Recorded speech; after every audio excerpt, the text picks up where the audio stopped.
حضرت ابو سعید خدری رضی اللہ عنہ سے روایت ہے کہ رسول اللہ صلی اللہ علیہ وسلم رمضان کے اس عشرے میں جو مہینے کے وسط میں ہوتا ہے اعتکاف بیٹھ جاتے تھے، اور جب 20 راتیں گزر جاتی اور شام کی گھڑی ہوتی اور 21ویں رات شروع کرتے تو آپ صلی اللہ علیہ وسلم اپنے گھر لوٹ آتے، اور وہ صحابہ بھی لوٹ آتے جو آپ صلی اللہ علیہ وسلم کے ساتھ اعتکاف میں ہوتے۔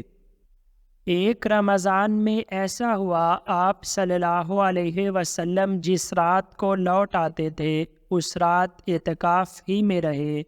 اور آپ صلی اللہ علیہ وسلم لوگوں سے مخاطب ہوئے،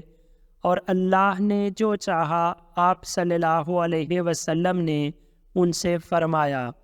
پھر کہا، میں اس عشرے میں معتکف ہوا کرتا تھا، پھر معلوم ہوا کہ اس آخری عشرے میں اعتکاف کیا کروں، پس جس نے میرے ساتھ اعتکاف کیا ہو تو چاہیے کہ وہ اپنے اعتکاف ہی میں رہے، اور آج رات مجھے لیلۃ القدر دکھائی گئی، پھر وہ مجھے بھلا دی گئی،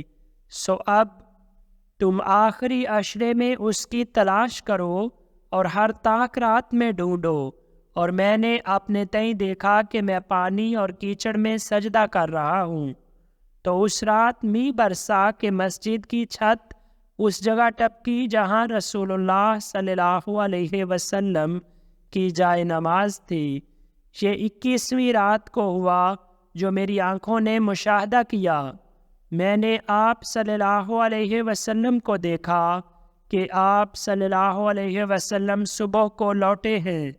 اور حالت یہ تھی کہ آپ صلی اللہ علیہ وسلم کا چہرہ